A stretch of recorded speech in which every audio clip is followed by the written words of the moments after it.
За бүгдэнд нь энэ орой мэндийг хүргэе. Тэгээд анц онлайн салон гэдэг одоо нэг 14 дахь дугаар ингээд яриа шинэ оны анхны дугаар. Өнгөрсөн жил нэг 10 энэ дээр байгаа. 10 хэдэн сэдв юм бэ те. 13 сэдвээр бас тийм өөртөө сонирхсан сэдвүүдээр ихэд судлаад тэгээд хоорондоо ярилцаад түүнийхээ талаар дараа нь ямар нэгэн байдлаар дискшн өрнөлцгөө тийм одоо мототтой байгаа.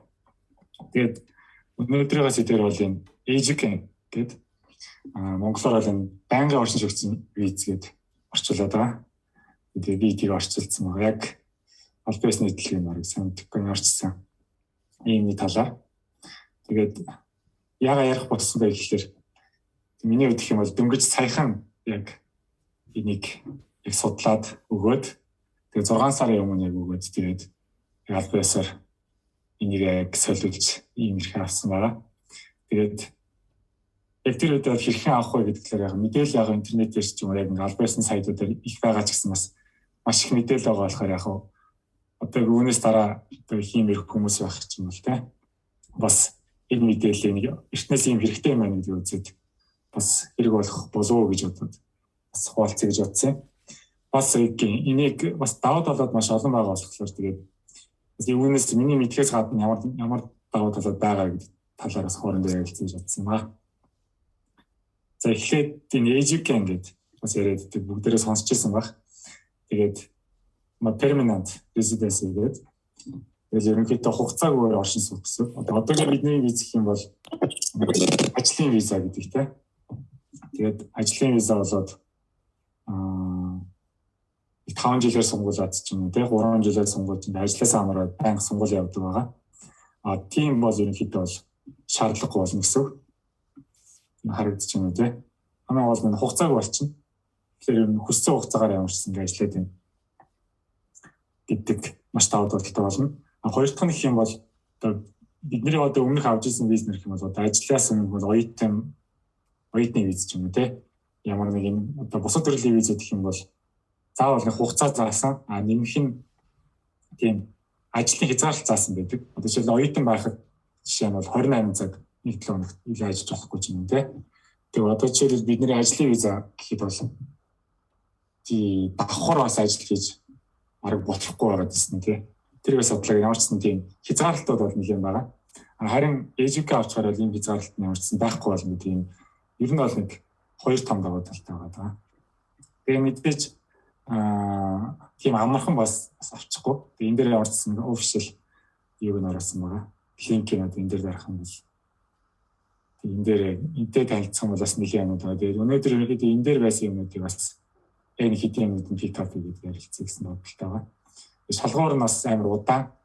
Тэгээд бас ямарчсан хатуу бид юм байлаа. Тэгээ яг юу юм дээр анхаарах хэрэгтэй гэдэг дээр өнөөдөр ярилцъя. Тэгээд ерөнхийдөө бол нэг шалгуурын үед гэх юм бол энэ нэг 3-5 шалгуур байгаа гэх юм уу. Нэгт ерөнхийдөө бол ер нь нэг гинтерхийгөө нэг Японд нэг төв хүрчлээр очруулаагүй. Тэр нь урт гайг явж бас гайгүй авч болохоор биш санагдаж магадгүй. Эхнийх нь бол ямар нэгэн хууль зөрчөөг байх. Тэгээ хоёрт нь юм бол ямар нэгэн байдлаар орлоготой байх. Одоо жишээлбэл ажил хийдэг ч юм уу те эсвэл нөгөө гэр бүлийн үнээрээ одоо хичээл хийдэг ч юм уу те хин нэг юмээс ямар ч гэсэн орлоготой байх хэрэгтэй. Тэр нь болохоор одоо хувийн хойж болно эсвэл одоо жишээлбэл эхнэрээ ч юм уу те хүүхдээ ч юм уу бас Education бас тийм үед бас оруулж болно. Тийм байх хэрэгтэй. Тэгээ дээрэс нь одоо яг энэ гэр бүлийн төрөг болоход бол яг минимум өрхөө орлого 300 мянга гэж байт юм байл. Энийг болохоор яг аль биесийн сайт дээр яг бусад сайтууд дээр бичсэн байсан. Ямар ч зэнд орлоготой байх хэрэгтэй. Гуравт нь гэх юм бол энэ болохоор яг хамгийн одоо чухал гэх юм уу. Япон улсад ямар нэгэн байдлаар ер нь ашигтай байх хэрэгтэй. Тэгжээж одоо энэ байнгын оршин суугчийн одоо ирэх буюу визаг Япон улсаас өгнө. Тэгээ энэ дээр болохоор яг ямар одоо юм байдлуудаар Япон улсад ашигтай байх хэрэгтэй гэхлээр ерөнхийдөө бол энэ 4 залт байгаа даа.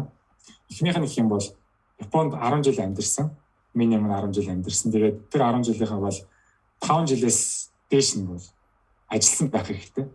Тэгээд ажилласан байна гэдэг нь юу гэсэн үг вэ гэхээр татвар төлсөн байна гэсэн үг. Тийм болохоор тэр гарч байгаа татвар ямарчсан төлсөн гэдгийг нь 10 жилээр ямарчсан баталчихж байгаа. Тэр нь болохоор ямарч Япон улсад бол ашигтай бол явчихж байгаа. Мэдээж татвар төлж байгаа учраас. Хоёртных юм бол тэр татрууд ямарчсан ямар нэгэн одоо юу гэх юм хоцрогдлогүйгээр те эсвэл нуун дарагдуулгүйгээр цаг тохиолдолд хэлсэн байх хэрэгтэй. Буюу хууль дүрм маяг мөрдсөн байх хэрэгтэй гэсэн одоо заалт байгаа. Яг албан ёсны хэллэг нь бол нэлээд Япон хэлээр тийм нэлээд тэг хатаа хөдлөөр бичсэн байгаа болохоор тийм энэ дээр нэг өөрийнхөө монголоор нэг хэд юмд оролцсон байгаа. Гуравт нь юм бол яг одоогийн байгаа виза чинь өмнөх авч ирсэн визануудаас хамгийн урт хугацаагаар авсан байх шаардлагатай гэсэн юм бас шалгуур байсан. Тэг ямар ч ажил хийж байгаа хүмүүсийн тэр тулс нэлээд гайгүй болов уу гэж бас бодож байна. Дөрөвтнийх юм бол тийм мэдээж ямар нэгэн байдлаар Япон улсад тийм юу гэх аюул ч юм уу тийм Японоос ямар нэгэн тийм юу гэх тийм ашигтай бос байдал үзүүлээгүй байх юм бол гэдэг. Юу гэх тийм тэрийгөө байх гэдэг тийм ийм дөрвөн золт байгаа. Тэгээд энэ дөрвийг ерөнхийдөө хангасан гэдэг ерөнхийдөө бол тийм материалуудаа цуглуулж өгөөд тэгээ өгсний дараагаар нэг дунджаар нэг тэгээд янз бүр ах шиг байсан зарим хүмүүс жишээлбэл 3 сард авчиж ийн гэсэн. Одоо миний хувьд бол яг 6 сар болоо авсан. Тэгээ бүр өмнө гэх юм бол хүмүүс бүр 8 сар хүлээж байгаа авсан ч юм яг янз бүр байсан. Болохоор хүнээсээ шалтгаалаад ч юм он цаг хугацаас шалтгаалаад бас хугацаа нь бол янз бүр байх шиг байлаа. Тэгээ ерөнхийдөө нэг ийм дөрвөн чанар байгаа. Томор бол ийм 3. Тэгээд гол нь Японоос ашигтай байх гэдэг нь энэ дөрвөн том юу гэх юм бас шалгуураад байгаа маа. Тэгээд энэ дээрх дөрөөс гадна гэх юм бол ийм онцгой тохиолдлууд гэж байгаа даа. Тэгээд ялангуяа онцгой тохиолдлуудаараас энийг авдаг хүмүүсээс маш их олон байгаа. Байнгын оршин суугчдын визэг. Тэгээд энийг нь болохоор Японд ерөнхийдөө оруулчихсан байгаа. Албан ёсны сайтаас наваад. Тэгээд одоо жишээлбэл заавал Японд 10 жил амьдарсан байх шаардлагатай гэж юм тий. 5 жил татвар төлсөн байх шаардлагатай гэсэн шалгуурууд одоо эдгээр дотор ерөнхийдөө бол заавал тийм байх албагүй онцгой тохиолдлууд болоо явчихсан гэсэн. Хамгийн ихний жишээ гэх юм бол Япон хүн эсвэл ийм байнгын оршин суугчдын визад хүнтэй одоо гэрэлсэн ч юм уу те. Гэрлээд тэр хүнтэйгээ хамт амьдраад 3-аас дээш жил болсон бол өгөх хэрэгтэй болчихж байгаа. Эхнийх нь. Хоёрт бас түүн дотор юу гэхээр тэгээд хэрэг хүүхэд болсон бол тэгээд хүүхэд чинь юм бол юу гэх 1 жил Японд байсан байх шаардлагатай. Гэсэн нэг иймэрхүү одоо их гэр бүлийн асуудлаар бол заавал тийм татвар төлсөн байх албагүй. Тэгээд партнер чинь юм уу те хэнийг нь Япон хүн эсвэл одоо энэ байнгын оршин суугчдын визад байх юм бол ерөнхийдөө тэгээд тодорхой 3 жилээс дээш хамт байсан байх юм бол одоо ингээд бас өөрийнхөө материал өргөл өгөх боломжтой. Хоёрдных нь бол энэ тэжишаа гэдэг. Энэ нь болохоор одоо Японд төрсэн одоо гадаад хүнтэй Японтэй гэрэлсэн Японд төрсэн одоо Японд төрсэн хүүхдийг хэлээд нөө. Тийм болохоор тэр нь болохоор явуулсан 5 жил явуулсан Японд амьдэрсэн байх хэрэгтэй гэдэг бас заалт байгаа юм байлээ. Гуравт нь их юм бол одоо намын гэдэг дөрвөсөд байх юм бол мэдээж энэ 5 жил гэж байгаа. Тэгээд дөрөвт нь болохоор ямар нэгэн байдлаар Японд маш их юм одоо нийгэм улс төрч юм уу те соёл урлагт нь нэлээд том хувь нэмэр оруулсан гэдэг. Энэ дөрвийн талаар бас нэг сайн мэдэхгүй байна. Харин ийм байх юм бол 5 жил иргэд Японд амьдсан. Тэгээд түүнийг ямар нэгэн байдлаар татлах хэрэгтэй юм байлээ. Тэгсэн тохиолдол ямарчсан бас материалаа бүрдүүлэх өгөх боломжтой. Тэгээд тавтных юм бол одоо бас юутай адилхан бол явчихсан юм. Дөрөвтэйгээ бараг адилхан. Дөрөвтэйгээ бас яг биднэртэй ойрхон биш болохоор сайн мэдэхгүй. Дөрөв нь болохоор ийм нэг бас нэг ийм хууль байгаа юм байл л дээ. Тэгээд ийм орон нутгийнх нь тийм одоо тийм хөгжүүлэгч юм уу тийм нөхөс зэрэгтэй тийм холбоотой бас нэг юм хууль. Энийг бол яг сайн мэдэхгүй байна. Харин 6-7 том гэх юм бол нэлээд гадаадууд бас сүүлийн үед бол энийг бол нэлээд авдаг. Энийг юу гэхээр ерөнхийдөө тийм нэлээд өндөр түвшний мэдлэгтэй ч юм уу тийм өндөр түвшний тийм мэрэгчлэлтэй. Тийм хүн гэдэг ямар ч гэсэн өөрийгөө батлаад тэгээд яг батлагын талаас нь олон юм байгаа. Тэгээд нэг point цуглуулна гэдэг та нарыг сонсч ирсэн байх ямар нэгэн байдлаар. тэр point гэсэн нэг тийм бас нэг тийм юу байгаа. Одоо жишээлбэл их сургууль төгссөн ч юм уу те. Ямар нэгэн тийм диплом бичсэн, сэтгүүл дээр гарсан ч юм уу. Эсвэл ямар нэгэн тийм Chicago гэдэг ямар нэг олон улсын ч юм уу Япон улсаас татсан тиймэрхүү ямар нэгэн байх юм бол тэдний нийлээд нэг оноо зөвлүүлээд тэгээд 70-аас дээш байх юм бол бас ах боломжтой. Бас 80-аас дээш байх юм бол ах боломжтой гэсэн хоёр байгаад байна. Тэгээд ялгаа нь юу вэ гэхээр хэрэг 70-аас дээш гэдэг нь яг юу гэсэн үг вэ гэхээр ерөнхийдөө ийм 70-аас дээш оноотой 70-аас дээш оноог одоо юу гэх бүрдүүлсэн одоо юу гэх бүрдүүлсэн байх хугацаанд одоо 3-аас дээш жил байх шаардлагатай болчихж байгаа. Тэгээ яг иймэрхүү юмнуудыг бүрдүүлсэн тохиолдолд бас яг энэ байнгын оршин суугчийн визээс гадна энэ кодажин зай гэдэг нь сонсч ирсэн байх одоо бас нэлээд юу гэх скиллтэй нэлээд чадвартай хүн гэдэг өөрөө бас тийм бас виза байгаа. Тэгэхээр тэрийг аваад 3 жил болсон.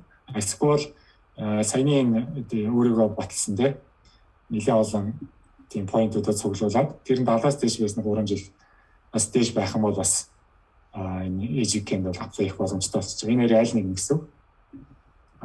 Дараачих нь юу вэ гэхээр тэр яг ижилхэн тэгээ 80-аас дээш оноотой хугацааны юу вэ гэхээр тэр нэгээс дээш жил болчихж байгаа. Нэгээс дээш жил кодажин зай байсан. Тэр нь болохоор 80 оноос дээш. Эсвэл угаасаа яг өөрийнхөө оноо яг 80 оноо хүрсэн тийм нэгээс дээш жил гэсэн иймэрхүү боловсрол авчиж байгаа. Тэгэхээр одоо энэ яаж point зөвлөх вэ гэдгийг бас жишээл энэ дээр одоо линк барьсан чинь point-ийн чинь харъя гэж бодож байна.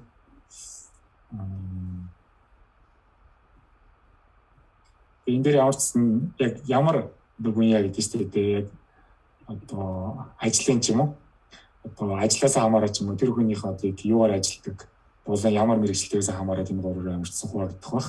Тэгээ ерөнхийдөө харахад бол хэдэн жил ажилласан те. Одоо жишээлбэл 10-аас дээш жил ажилласан юм бол 20 оноо гэдэг ч юм уу те. Одоо 3-аас доош жил ажилласан байх юм бол 5 оноо. Дээрээс нь одоо энэ цалин байна. Одоо энэ цалин одоо тодорхой хэмжээгээр бас ингээд оноотой байгаа. Жишээлбэл 9 ман дотор байх юм бол 10 оноо авч байна тий. Тэгээд бас насан дээр нас оноо өгсөн байгаа. Тэгээд 29-оос бага настай бол энэ дээр ерөнхийдөө 15 оноо авчиж байгаа. Тэгээд их бол ингээд 15 гээд яг энэ бол нэлээд олон тийм цэгэр өнгөнүүд нь бол ерөнхийдөө ерөнхий оноо гэсэн. Тэгээд дээрээс нь бакалавртай байна уу? Эсвэл мастер төгссөн байна уу? Бүр эсвэл доктор төгссөн байна гэдгээс бас шалтгаалаад энэ 20 оноо, 10 оноо, 5 оноо гэсэн хуваагдаад явцсан байгаа. Тийм байна. Тэгэхээр яг аплай хийж байгаа хүн яг заавал 10 жил ажиллаад 5-аас дээш ажиллаад татвар төлсөн гэхээс илүүтэйгээр яг ийм оноо нь хүрээд оноо 70-аас дээш 3 жил 3-аас дээш жил байсан. Эсвэл оноо 80 хүрээд 1-ээс дээш жил байсан гэх юм бол бас энэ байнгын оршин суугчийн визанд бас өгөх боломжтой. Тийм болохоор та бүхэн бас энийг хараад хэрэг өгөөгүй байх юм бол бас хараад өөрсдөө оноог одоо тооцож үзээд бас өгөх боломжтой гэдгийг бас шийдэж болно. Дээрээс нь нэг Японы шалгалт энэ төр өгсөн бол энэ бонус оноо ингэ орчиж байгаа. Жишээлбэл энэ нэгтэй байх юм бол 15 оноо гэдэг ч юм уу. Энэ хоёртой байх юм бол 10 оноо. Тэгээд бас Японы яг албан ёсоор зөвшөөрсөн Chicago гэж байдаг. Тэд нар одоо ингээд энэ бонусруу бас орчод байгаа. Бас иймэрхүү байгаа. Тэгээ ямарчсан ерөнхийдөө бол 10 жил гэдэг том шалгуур байгаа. Хэрэг тийм биш бол тэгээ high skill буюу ямарчсан өөрийгөө тийм нэлээд өндөр чадвартай гэдгээ баталсан байх хэрэгтэй. Батлахын тулд одоо иймэрхүү оноонуудаа зөвлөх хэрэгтэй гэсэн юм хоёр зүйл байгаа. Гуравт нь юм бол тийм мэдээж Японтэй буюу эсвэл одоо тийм партнер болсон гэх юм уу. Эсвэл байнгын оршин суугчийн визатай хүнтэй партнер болсон гэсэн байдлаар бол бас өгөх боломжтой байгаа. Тэгэхээр шалгуурууд бол ийм байна.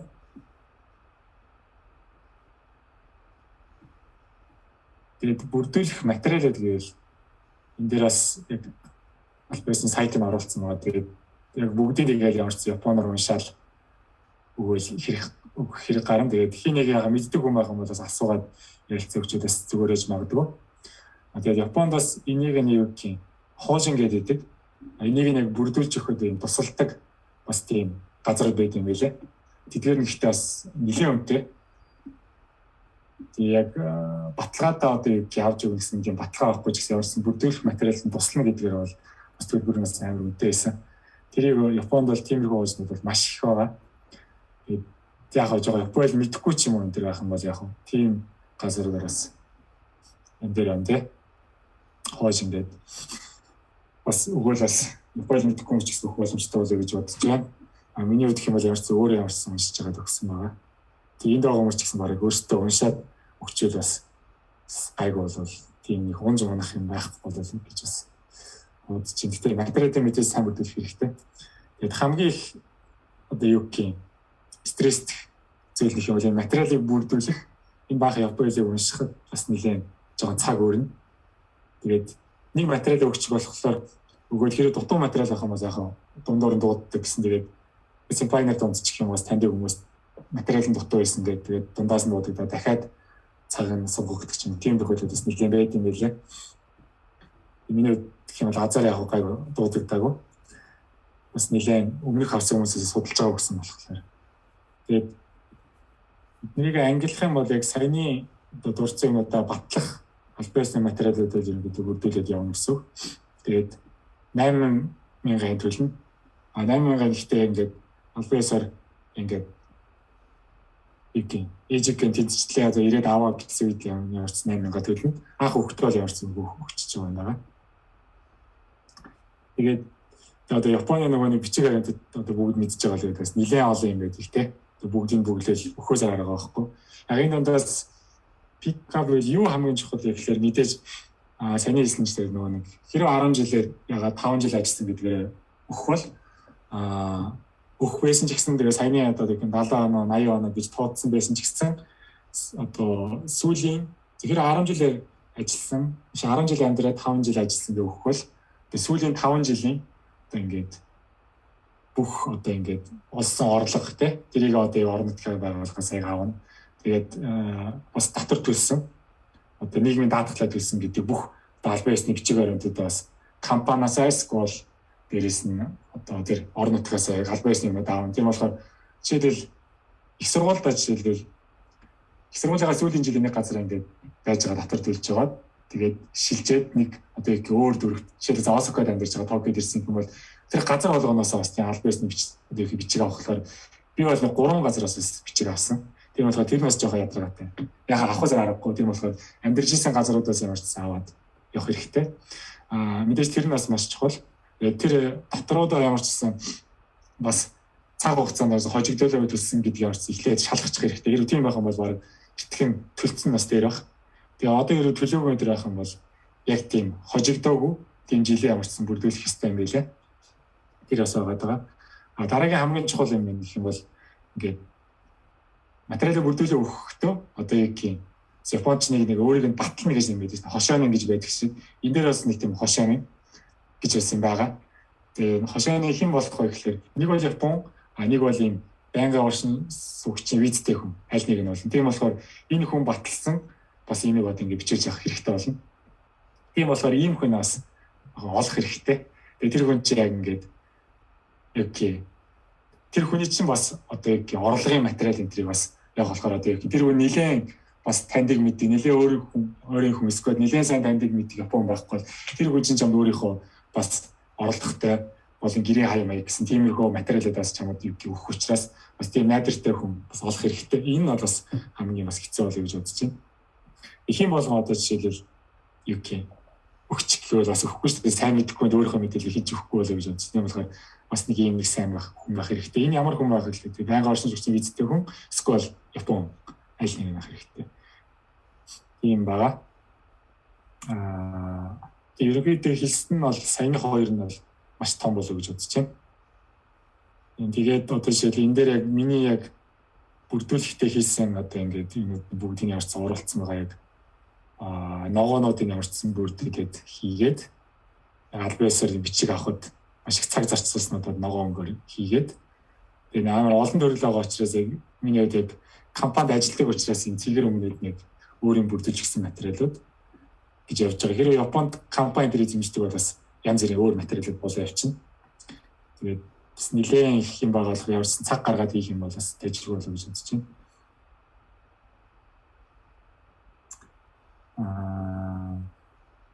Тэгээд өөрчлөн ерөнхийдөө тэгээд Японд материал бүрдүүлж ямар ч тийм юу авахгүй хэрэгтэй юм гэж худлаа бичсэн ч юм уу тийм Монголын аргалцдаг гэсэн байхгүй Японы аль биесны газруудаас нахгүй болохгүй. Тэгээд миний хувьд болохоор энийг бүрдүүлэх гэж бараг сар болсон баг шүү. Сар тэгээд нөгөө нэг намайг баталж байгаа хүнээс юм авах гэж бас худлаа шаарддаг юм. Тийм байна. За бусд нэг юм бол ямарч материалыг бүрдүүлээд ингээд өгөөл тэгэл материал бүрдүүлээ өгч чи ямар ч байсан нэг иммиграшн дээр очиж өгч чинь Токио Мигоку Канри гэхгүй гэдэг шүү дээ. Тэгээд тийш очиод өгнө. Ямарчсан дээр авж байгаа хүн орсон бүх материалыг ямарчсан хараад хард юм байлээ. Зүгээр хэдэн утсан тоолол яг бүш халгадаг тэгээд ямарчсан авчдаг юм байлээ.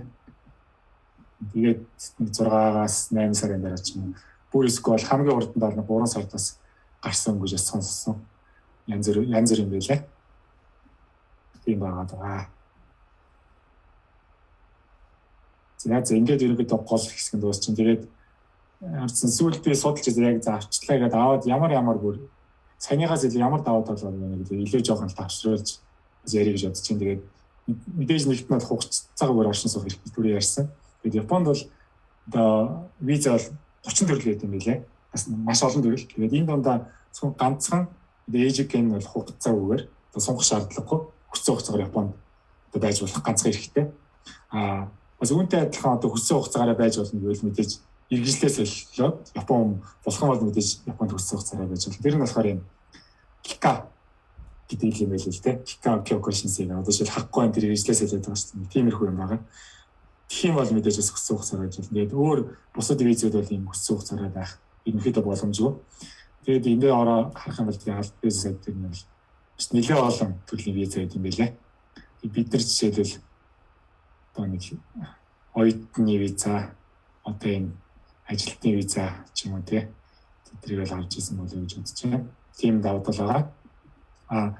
Сая бол тийм энэ визаар ч ямар нэгэн тийм ажлын хязгаарлалт байхгүй болчихно. Тийм болохоор тийм хүснээрээ ерөнхийдөө бараг одоо яг ажилласаа гараад зөвхөн нийт хийгээд байт хийгээд явсан ч иргэдээ болно гэсэн үг. Бас тийм боломжтой болчихж байгаа.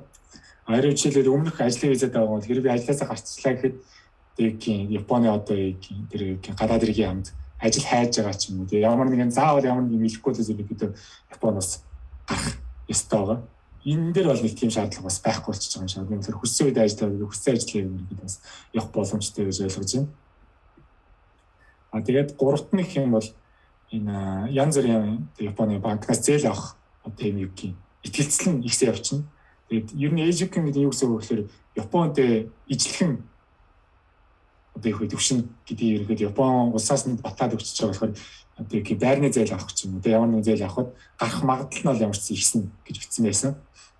Тийм болохоор ихэн дээрээ юу гэх юм заавал тэгээд чамааг батлах хүн гэдэг шүү дээ. Чи гадаад хүн учраас чамааг батлахын нэг хэрэгтэй гэх юм бол бид нар тийм хэрэггүй болчих учраас иймэрхүү талуудаас давуу талтай. Тэгээд тэр давуу талнаас ямар өөр юм гэхээр Японд хэрэг компани байгуулах гэж байгаа бол тэгээд эйжикэнтэй бол шууд байгуулж болно баг.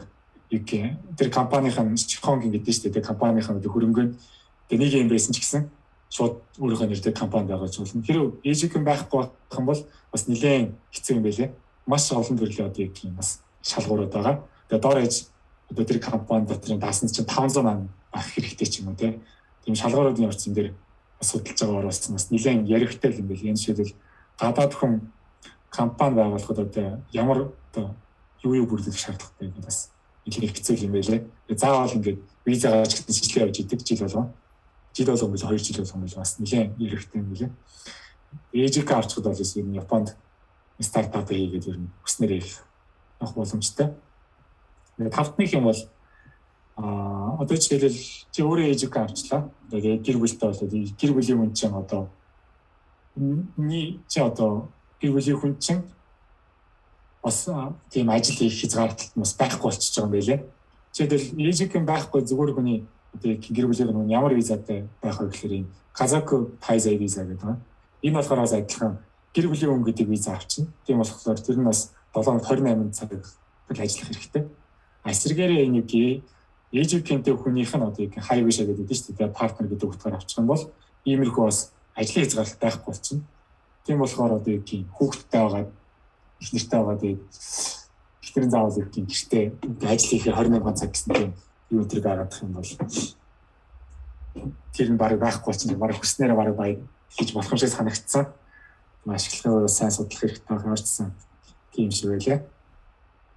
Тэгээд бусад гэх юм бол за ээжик авцсан ч гэсэн яг Япон болчлоо гэсэн үг бол биш. Мэдээж энэ яг Шикаго гэдэг юм их гэдэг утгаараа түүнийг ингээд шинжилгээ явах хэрэгтэй. Гэхдээ шинжилгээ явах гэдэг юу гэхээр баг шинжлэх гол зорилго нь 6 шинжлэх гэсэн утгатай юм байл. Тийм болохоор 7 жилдээ нэг удаа шинжлэх хэрэгтэй. Тийм болохоор ингээд албан ёсоор тийм хуудсан тэр ирэх ч юм уу тий өөрөө бараг 7 жилдээ бараг болохоос өмнө очиж шинжлэх хэрэгтэй юм байл. Тэгээд энийг нэг хэрэг бас яаж ч юм нэлээд бас яригтай юм байл. Дахиж ээжиг юм бараг шинжлэх хийх юм бас материал юм шиг байлаа. Хоёрт нь юм бол энэ Сайник Токко гэдэг дээ шүү дээ. Японоос гараа явчлаа. Явчлаа чинь Японоос явах боллоо. Тэгээд Японд буцаж ирмээр гэх юм бол ямарчсан. Японд буцаж ирэх хүсэлтэй ямарчсан. Заавал өгөхтэй юм билээ. Тийм ээжиг юм байлаа гэд төвшил Монгол буцажлаа гэх юм бол тэр хэрэг энэ буцаж ирэх тэг re-entry permission гэдэг.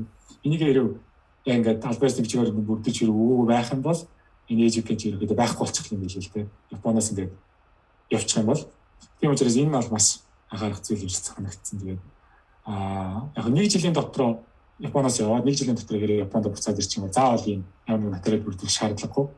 Тэрийг нь болохоор Минаши Сайникку гэдэг юм байлаа.